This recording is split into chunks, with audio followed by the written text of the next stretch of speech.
할렐루야. 박원철 목사와 함께하는 새벽입니다. 어느덧 한 주간이 또 다 지나가고 있습니다. 내일 모레면 부활주일 아침 저희가 전 세계 모든 교회들이 기념하는 그런 절기가 되겠죠. 성탄절은 종교를 막론하고 모든 세계가 예수님의 탄생의 의미를 구속으로 이해 못해도 그저 휴일로 알고 좋은 계절로 알고 즐기고 놀고 하면서 거부감을 느끼지 않습니다. 성탄절을 행한다고 해서 핍박을 받거나 그런 건 없는데 부활절 절기는 조금 다릅니다. 그건 세계가 알아주지도 않고 관심도 없고 기독교 문명권 안에서나 있는 우리들만의 독특한 절기고 행사입니다.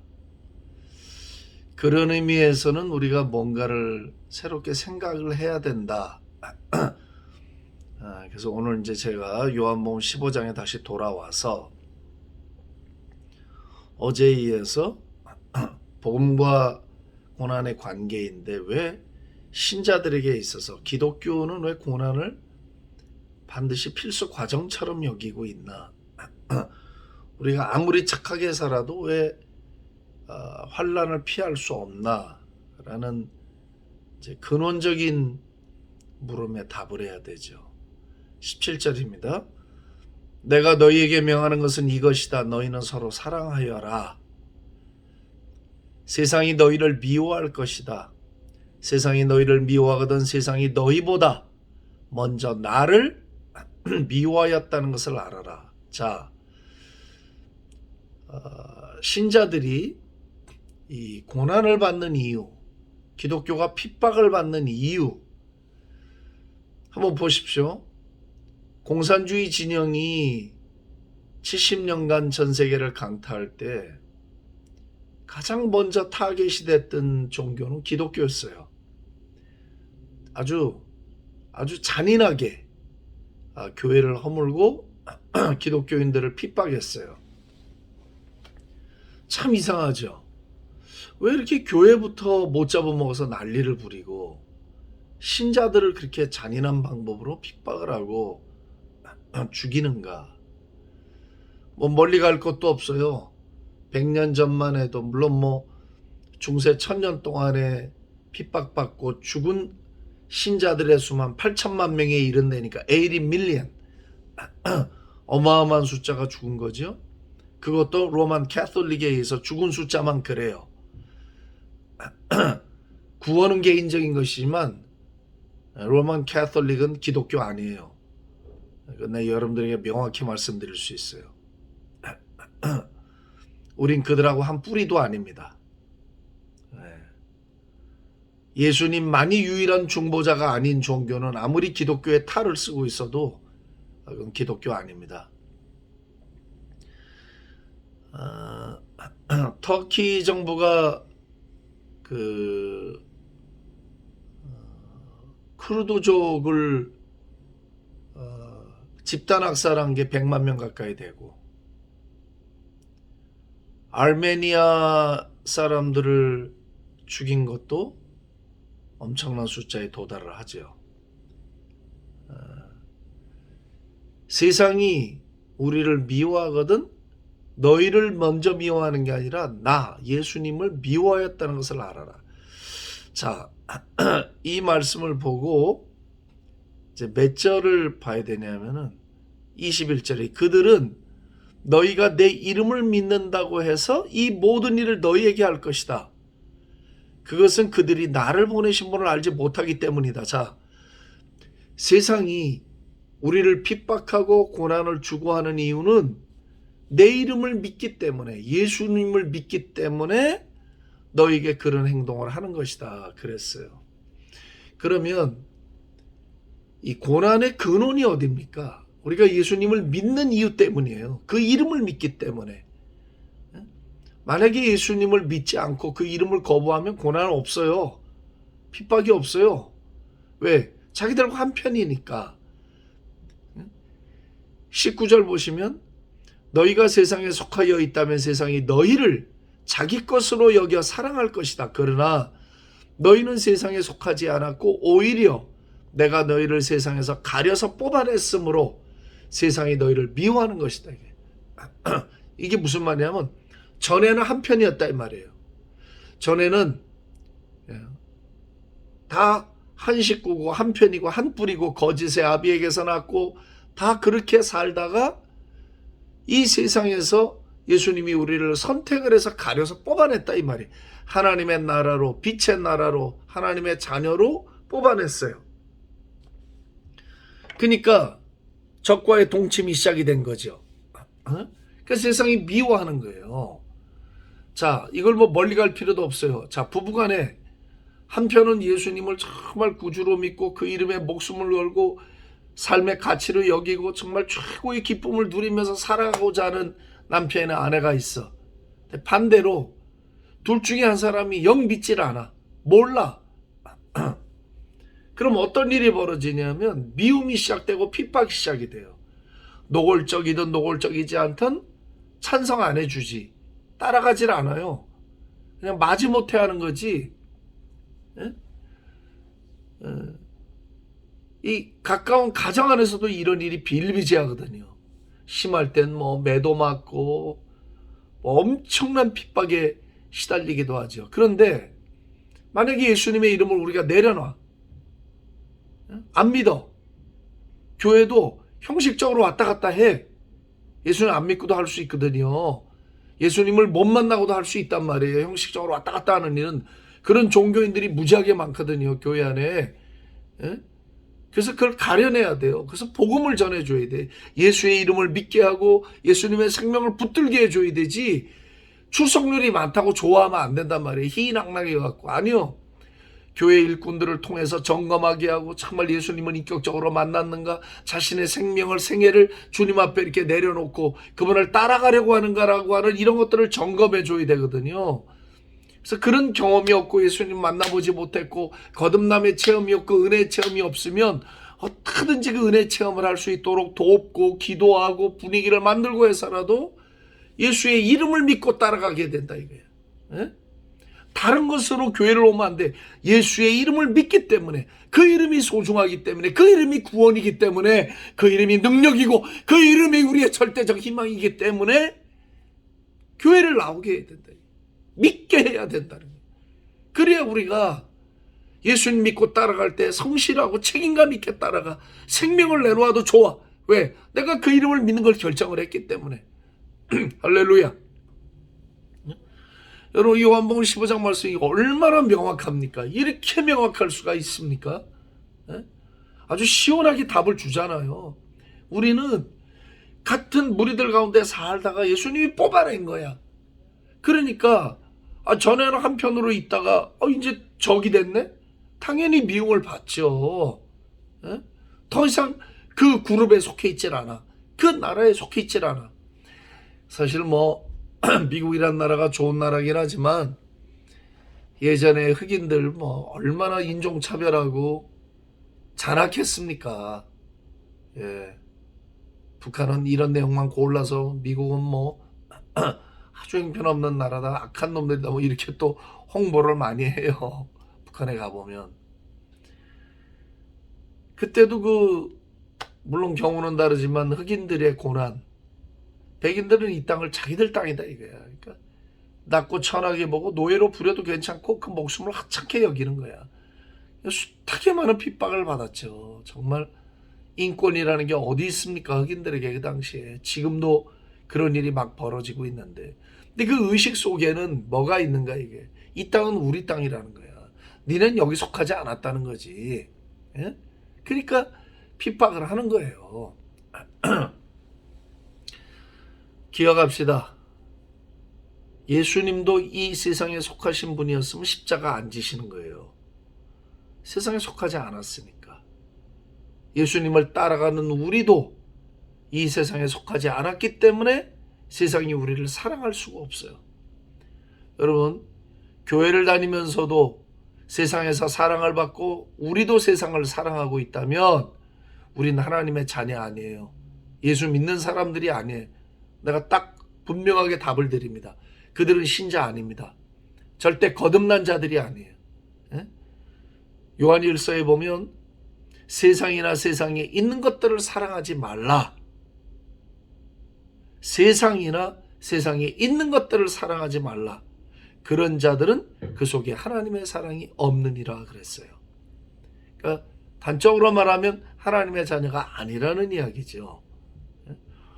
나는 여러분들에게 그냥 이렇게 이렇게 아닌데 달래주고 이렇게 아부하듯이 내가 그런 얘기를 할 수가 없어요.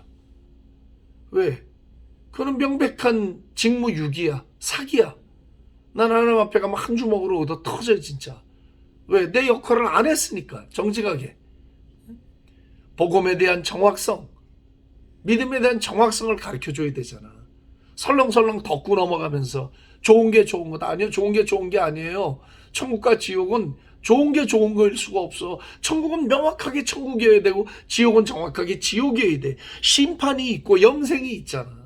가는 길이 명확하고 주님은 우리에게 어떻게 해야만 영생을 얻고 하나님의 백성으로 살게 된다는 길을 보여주고 공식을 마련해 줬는데 이걸 뭐 명확하게 가르쳐 줘야 되지 않냐 이거지. 그리고 선택을 내려야 돼요. 네? 그게 아닌데 교회에서 직분들 주고 주님을 만난 명확한 경험과 체험과 헌신이 없는데 직분 받고 직분 주고 이게 매관매직이 이렇게 하면 안 된단 말이에요. 네? 이게 선이 명확해야 돼. 교회가 그래야 세상에서 능력을 발휘하고 고난 중에도 우리가 빛을 발하는 거 아니에요?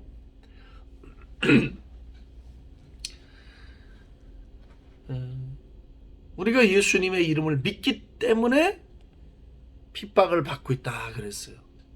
그래서 내가 신자인가, 내가 정말 거듭난 자인가의 확인, 그 세상에서 받는 고난과 핍박이 있는가를 보면 알아요. 그걸 이상한 일로 여기면 안 된다는 거죠. 20절 보니까 내가 너희에게 종이 그의 주인보다 높지 않다고 한 말을 기억해라. 사람들이 나를 박해했으면 너희도 박해할 것이요. 또 그들이 내 말을 지켰다면 너희의 말도 지키게 될 것이다 이 말이에요. 사람들이 나를 박해했으니까 너희도 박해하게 된대. 왜? 우리는 예수님을 따라가는 자들이니까. 예수님과 동일하니까. 삶이 동일하고 목표가 동일하고 가는 길이 동일하고 영생이 동일하고 구원이 동일하잖아. 그 당연히 예수님이 핍박을 받았으면 우리도 핍박을 받는 게 정상이고 예수님이 영광을 얻으시면 우리도 영광을 얻는 게 정상이고 예수님이 높임을 받으셨으니까 우리도 하늘나라에서 높임을 받는 게 정상이다 이 말이죠. 아멘이시죠? 아멘. 우리는 예수님의 제자일 뿐만 아니라 예수님과 하나 됐다고 그랬잖아 성경이. 우린 예수님과 한 몸이에요. 영으로 하나가 됐어요. 예수님이 죽을 때 우리도 같이 죽었고 예수님이 부활할 때 우리도 같이 일으킴을 받았다. 에베소서 2장에. 그래서 우리는 하늘에 앉혔다. 이게 예수님과 함께 이미. 우리 신분이 그래. 우리 예수님과 하나가 됐어요. 그래서 예수님은 고난받았는데 나는 영광을 받고 예수님 영광 받았는데 나는 고난을 받고 예수님은 상인데 나는 상이 없고 그렇게 될 수가 없어요. 우리는 한 몸이 됐기 때문에 예수님의 고난이 내 고난이고 예수님의 영광이 내 영광이고 예수님의 존귀가 내 존귀가 된다는 것을 믿으셔야 돼. 아멘. 할렐루야. 신나는 겁니다. 신앙생활. 이거 너무나 엄청난 영광이 있는 거예요. 이 속에.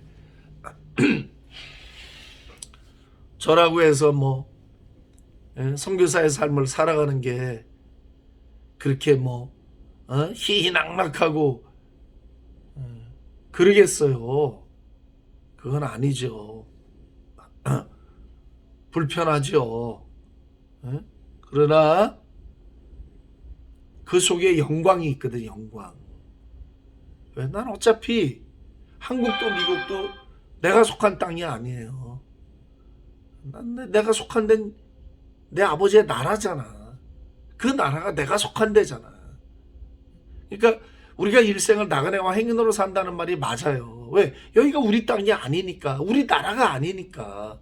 내가 속한 나라가 저기 있고 본향이 저기 있으니까 내가 당연히 나그네일 수밖에 없지. 본향으로 가야 되니까. 마지막은. 예? 그러니까 이 고난 중에는 특별히 우리 해외 나가 있는 선교사님들 참 나는 의미가 특별할 수 있다고 믿어요. 또 고난받는 나라의 신자들에게도 아주 참 뜻깊은 정말 생명 있는 고난주간 부활주의를 맞이할 수 있다고 믿죠. 저는 그게 남다른 의미를 가지고 있는 거거든요. 주님을 믿으면서 이 세상에 속하지 않았기 때문에 삶의 방식도 다르고 가치관도 다르고 살아가는 모양이 다르잖아요. 그런데 우린 그 안에서 기쁨을 누리고 영광을 누리고 말할 수 없는, 설명할 수 없는, 이 세상이 줄 수 없는 영광과 평안을 누리면서 살아가고 있다는 거예요. 설령 우리 앞에 죽음이라는 고난이 찾아오고 말할 수 없는 고난이 우리 앞에 삶으로 온다 할지라도 그것을 거부할 마음이 없는 거예요. 그것을 싫어하지 않아. 왜? 우린 그 일을 기쁘게 여기고 당연히 여기면서 그걸 해치고 가게 돼.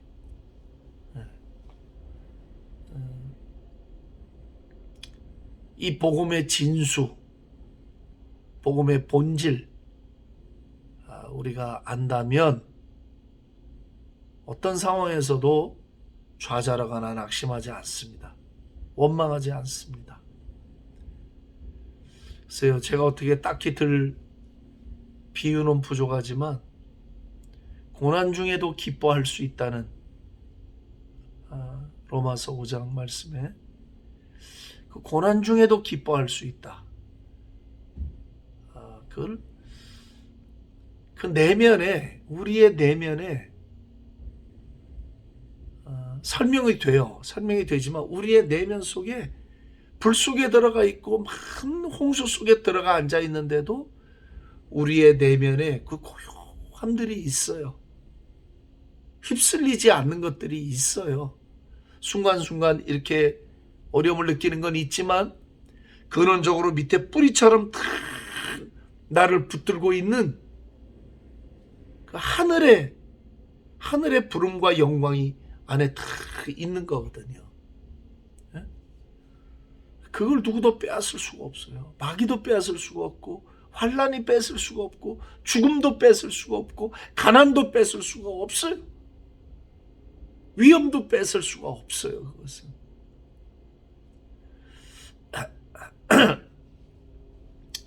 할렐루야.